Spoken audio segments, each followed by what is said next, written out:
Homeland 3 BHK premium gated community apartments at Balanagar near Kukatpalli Y Junction. ఏ రోజే site visit చేయండి, మీ కలల ఇంటిని book చేసుకోండి.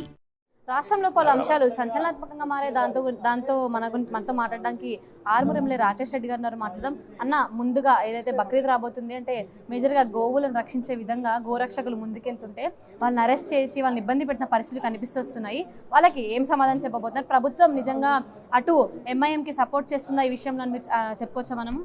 నేను అనుకునేది ఏంటంటే తెలంగాణ రాష్ట్రంలో ఏదైతే రేవంత్ ఉద్దీన్ అనే ముఖ్యమంత్రి మతం మార్చుకున్న ముస్లిం ముఖ్యమంత్రి ఉన్నాడు కాబట్టి అట్లాంటి ఆ టైంలో కొంతమంది ఎంఐఎం నాయకులు ఈ రకంగా రెచ్చిపోవడము, చట్టాలను లెక్క చేయకపోవడం మనం చూస్తున్నాము. రానున్న రోజుల్లో కూడా ప్రభుత్వంకి ఏమైనా చిత్తశుద్ధి ఉంటే ఎవరైతే ఆ గోవులని తస్కరించి కిడ్నాప్ చేసి రకరకాల చేసి బహిరంగం కూడా చేసిన వాళ్ళని వెంటనే రాష్ట్ర ప్రభుత్వం ఒకవేళ దమ్ము చేవ ఉంటే కేసు బుక్ చేసి వాళ్ళని లోపలేయాలి, అరెస్ట్ చేయాలి. అన్న, అంటే మేజర్గా ఒక చెక్ పోస్ట్ దగ్గర ఒక ఎంఐఎంకి సంబంధించిన ఒక లీడర్ నిలబడి అక్రమంగా గోవులను తరలిస్తున్నా కూడా వాళ్ళకి సపోర్ట్ చేసి వాళ్ళని పంపిస్తున్నారు.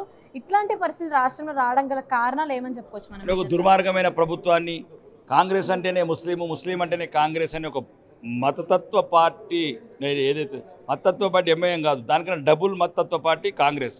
అట్లాంటి పార్టీని ఎన్నుకున్న ప్రజలకు ఈ రకంగా ఈరోజు జ్ఞానోదయం అవుతుంది.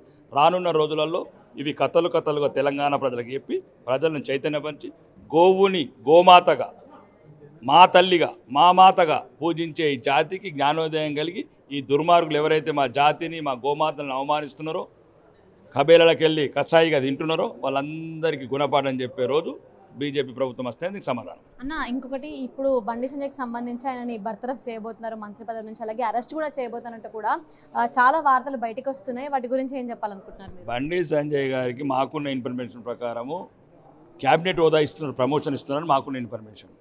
అతనున్న ఈరోజు హోంశాఖ సహాయ మంత్రిగా అమిత్ షా గారి నాయకత్వంలో వాళ్ళ ఆధ్వర్యంలో భారతదేశంలో ఏవైతే బార్డర్ స్టేట్స్ కావచ్చు అన్ని చోట్ల అంతర్గత భద్రత బాగా సమీక్షించుకుంటూ బందోబస్తు బరాబరి చేస్తున్నాడు కాబట్టి ఆయనకు ఒక ప్రమోషన్గా ఆయన ఆ టాలెంట్ని మెచ్చి భారత ప్రభుత్వం ఇస్తున్నది మాకున్న అవగాహనలు. కాబట్టి ఇట్లాంటి అపోహలకు, అర్థం లేని ప్రశ్నలకు సమాధానం ఉపయోగపడలేదు.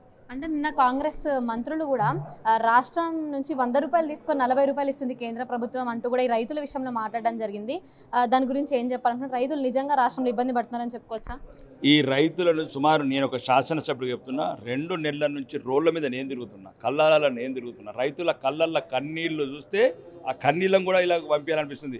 కనీసం సురలేని మంత్రులు, అవినీతికి అలవాటు పడ్డ మంత్రులు, ఢిల్లీకి ప్రయాణం తప్ప ఇంకోటి తెలియని మంత్రులు, అవినీతి పర్సెంటేజ్ తప్ప ఇంకోటి తెలియని మంత్రులు 2 నెలల తర్వాత ముఖ్యమంత్రి సమీక్ష చేస్తాడా? వడ్లు ఏదైతే నీకు వరి నాట్లు వేసినప్పుడు సమీక్ష, వరి కోతలైనాక 2 నెలల తర్వాత సమీక్ష చేసినట్టే ఈ ముఖ్యమంత్రికి అర్హత లేదు. ఈరోజు రైతులకు నువ్వు సరైన సమయంలో ఒక వారం రోజులల్లా నువ్వు ప్రొక్యూర్ చేసుకుంటే ఈ సమస్య వచ్చేది కాదు. అకాల వర్షాల వల్ల నష్టపోయే వాళ్ళు కాదు, వడ్ల కల్లాల వల్ల కాదు. రైతు కావాలి, రైతు పిల్లలకు స్కూల్లోకి వెళ్ళే సమయము, రైతుకు పెట్టుబడి సాయము, రైతు కుటుంబం నడవాలా. నువ్వు 2 నెలల నుంచి పంట పండించింది రోడ్డు మీద ఉంటే డబ్బులు ఎప్పుడు ఇస్తావు, ప్రొక్యూర్ ఎప్పుడు ఇస్తావు? కాబట్టి మొత్తం విఫలమైన ప్రభుత్వము, రైతు వ్యతిరేక ప్రభుత్వము, రైతు ద్రోహ ప్రభుత్వం. ఇంకొకటి, మొన్న మోదీ గారు వచ్చినప్పుడు మీటింగ్లో కూడా అంటే కొంచెం గోల్డ్ కొనద్దు, పెట్రోల్ డీజిల్ ఫ్యూయల్ సేవ్ చేయాలంటూ చెప్పిన మోదీ ఆయననే ఏదైతే ఎక్కువ ఖర్చు చేసి వేరే దేశాలకు కూడా పర్యటనలు చేస్తున్నారు అంటూ కూడా రాహుల్ గాంధీ కమెంట్స్ ఇస్తున్నారు. దాని గురించి ఏమని చెప్పారు?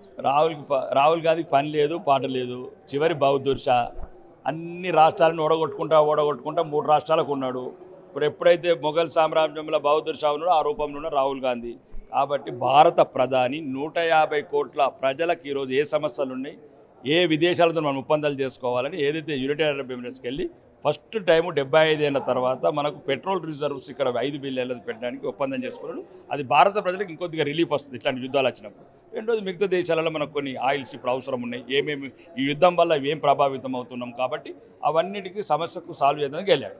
అన్న, ఇంకొకటి, బీజేపీ నెక్స్ట్ కార్యాచరణ టార్గెట్ ఏంటి నెక్స్ట్ బీజేపీకి?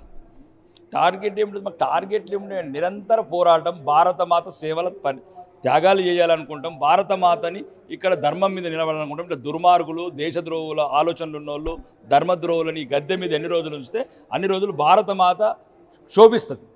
కాబట్టి భారతమాతని నిలువుగా కాషాయ జెండాను ఎగిరేసి ఒక అభివృద్ధి చెందిన రాష్ట్రంగా ఈ అప్పులను తగ్గించి అభివృద్ధి చేసి ఆధునిక యుగంలో डबल इंजन सरकार देश के साथ राष्ट्र को भी भगाएगा डेवलपमेंट में। థ్యాంక్ యూ అన్న.